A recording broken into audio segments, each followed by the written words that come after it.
प्रतिपक्ष नेता जो माननीय राहुल गांधी जी हैं, आप उनको कैसे बेहतर नेता मानते हैं और क्यों मानते हैं और कैसे मानते हैं? राहुल युवा हैं जी उम्मीद करेंगे आप अच्छे से जनता का जो है मार्गदर्शन कर सकते। जी राहुल गांधी जी जो यात्रा चलाए उस यात्रा में युवा के लिए बहुत कुछ किए और राहुल गांधी जी को विपक्ष का नेता सबों के सहमति से बनाया गया है। आज अगर वो युवा के लिए, देश के जनता के लिए आवाज़ उठाते हैं तो उनका स्विच ऑफ कर दिया जाता है और पक्ष के जो अध्यक्ष हैं वो कहते हैं कि कोई स्विच नहीं है, तो स्विच उसके पास है, ठीक है। और मोदी जी अपना पैर दबा के पीछे झुका के निकल पड़ते हैं। इसलिए राहुल गांधी जी से नज़र मिलाने वाला सदन में कोई पैदा नहीं हुआ है। राहुल गांधी जी एक प्रधानमंत्री का बेटा है और एक प्रधानमंत्री का पोता है, इसलिए वो देश में अच्छे काम करेंगे। आने वाला दिन राहुल गांधी का है जी। देखिए, आज आपको बता देते हैं कि नरेंद्र मोदी जी ने जिस तरह की राजनीति शुरू की है, इनके झूठी वादों से जनता क्या कह रही है। अरे सुना मोदी भाई, सुना मोदी भाई, सुना मोदी भाई, सुना मोदी भाई। अरे तोहरा से ज़्यादा कोई झूठ बोलना न पाई, तोहरा से ज़्यादा झूठ कोई न बोल पाई। सुना मोदी भाई, सुना मोदी भाई, सुना मोदी भाई। अरे देश के जनता से कैला तू आदा, काला धन ले आई अब बांट देब आधा। देश के जनता से कैला तू आदा, काला धन ले आई बांट देब आधा। जनता बना देलस भारत के राजा, विदेश में तू सबसे घूमला जी ज्यादा। लौट के जब अइला तब भूल गइला इरादा।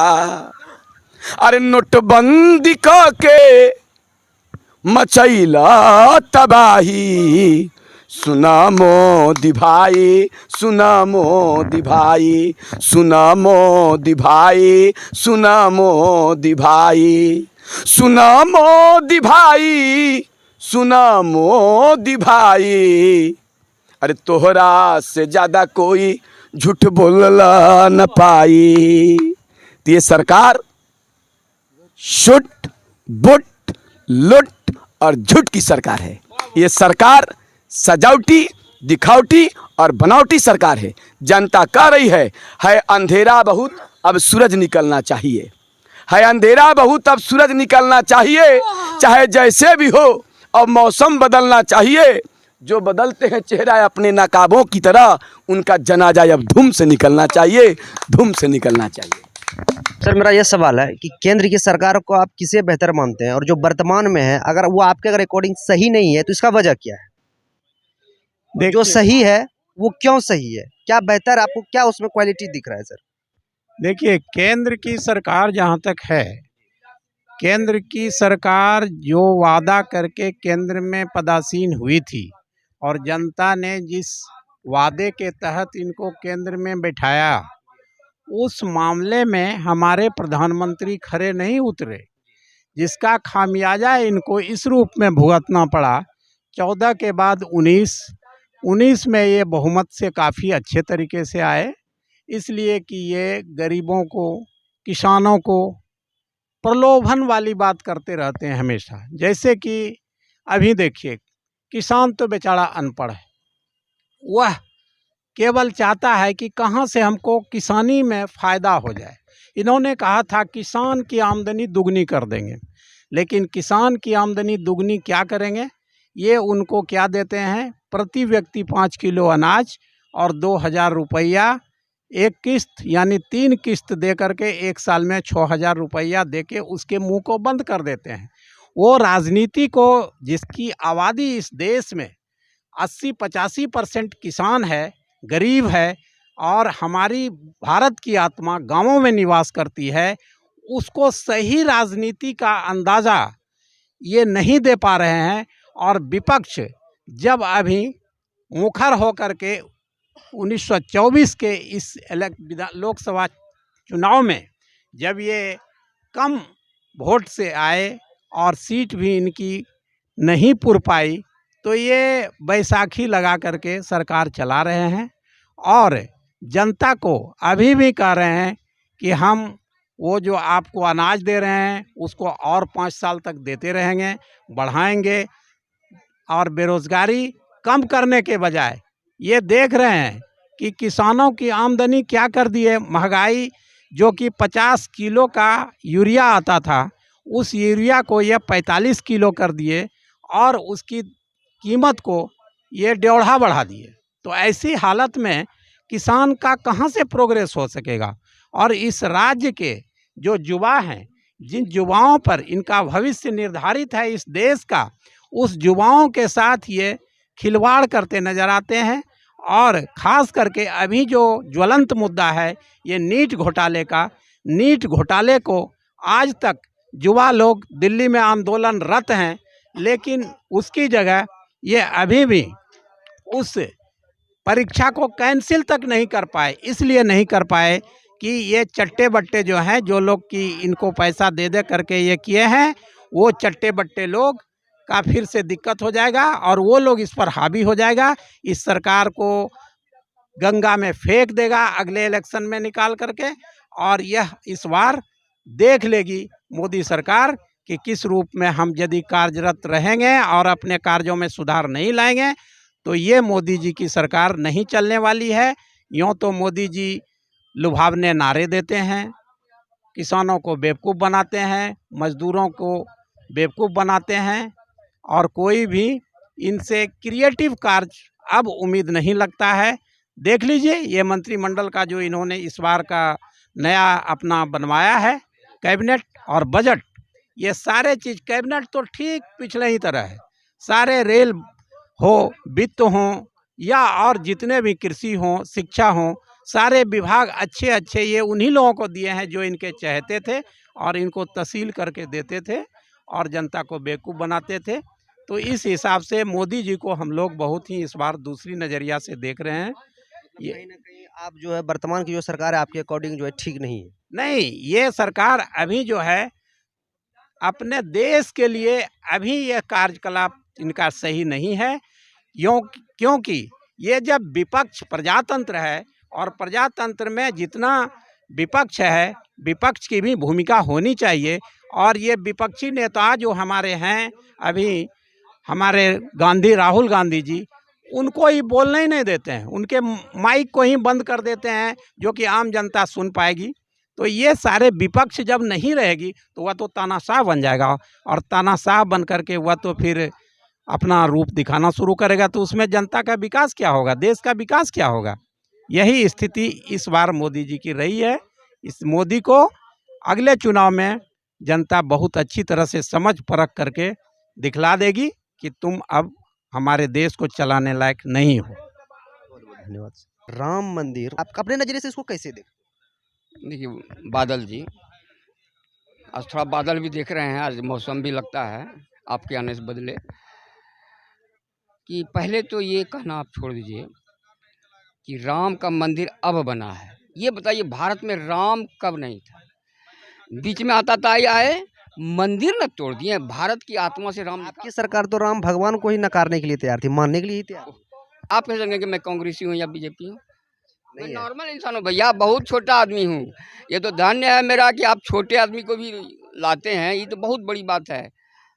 इसलिए हम किसी पार्टी, हाँ मध्य बात करेंगे। हाँ तो राम के विषय में कर रहे थे। राम कब नहीं है भारत में? अरे राम का मंदिर तो मंदिर में केवल राम रहते हैं। ये देखिए सुनिए बताते हैं, तुलसीदास जी ने कहा सिया राम मैं सब जग जानी, करहूँ प्रणाम जोरी जुग पान। तुलसीदास जी ऐसे क्रांतिकारी निकले जिन्होंने राम को केवल मंदिर और कुछ पुजारियों के जो ताला बंद के रखने वाले थे उसको जन जन तक पहुंचा दी। तो पहली बात तो ये है। दूसरा, निश्चित तौर पे राम जी का जन्म वहाँ हुआ, देखिए टेक्निकल चीज़ बता रहा हूँ, क्योंकि मैं इस क्षेत्र से हूँ, कथा करता हूँ, कथावाचक हूँ। जन्म हुआ तो जन्म कहीं होता है वो तीर धनुष लेकर के, और ये चतुर्भुज स्वरूप में हुआ है उनका। जो कौशल्या माँ को उन्होंने जो दर्शन दिया है कौशल्या, वो चतुर्भुज स्वरूप रहता, ठीक है। युवा आप दिखा रहे हैं, बाल स्वरूप होना चाहिए था, पहले तो उसी में है टेक्निकल। दूसरा अभी आ रहा है, कितना दिन हुआ है, कभी पानी टपक रहा है, कभी कुछ रहा है। आप दरवाजा कहते सुनते हैं, हम तो सुना हुआ बात कर रहे हैं, हम बंद कर दीजिएगा और पूजा नहीं करने दीजिएगा, ये सब गलत हो रहा है। दूसरा, राम अयोध्या में जन्म लिए, उसी स्थल में लिए, और ये मंदिर बहुत राम जी के यहाँ से जाने के बाद जब उन्होंने लीला समेटा तो उस जगह पे उसी समय से है, और बीच में आता था या कि उसको ये कर दिया, तो ये है। दूसरा, आपने आपका प्रश्न है, क्योंकि पत्रकार हैं आपको, तो राम जान लीजिए, भारत जब भी होगा इर्द गिर्द जो घूमेगा राजनीति, वो मध्य में राम राम रहेगा, और आने वाले समय में राम ही रहने वाला है।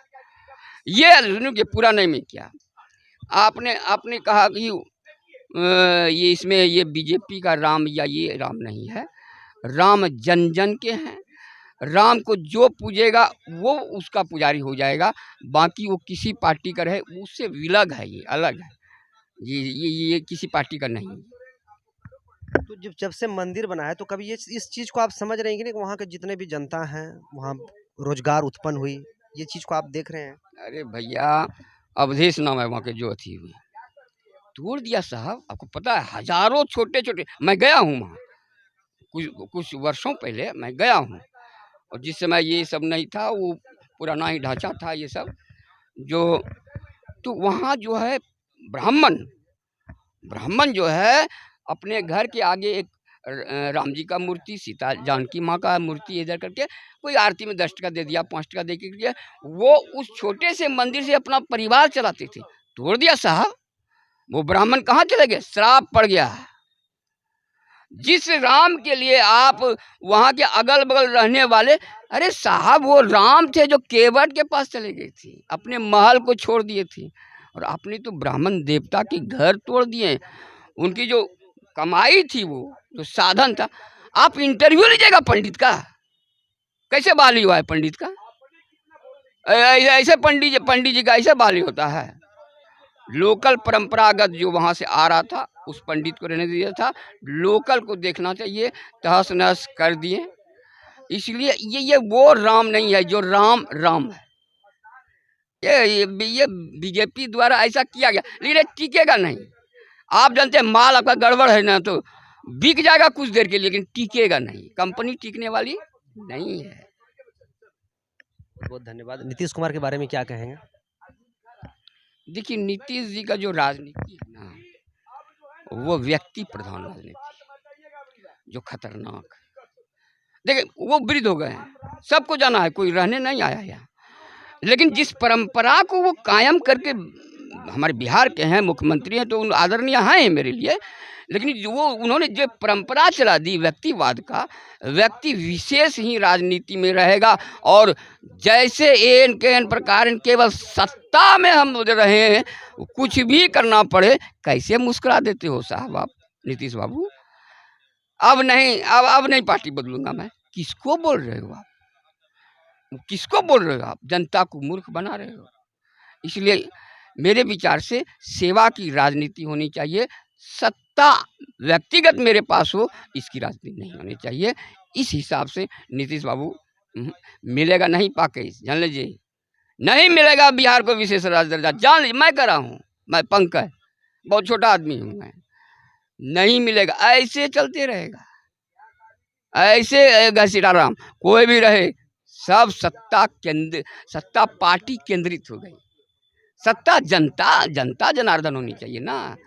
पार्टी को विकास करना है कि देश को विकास करना है, पहले ये बताइए। देश को विकास।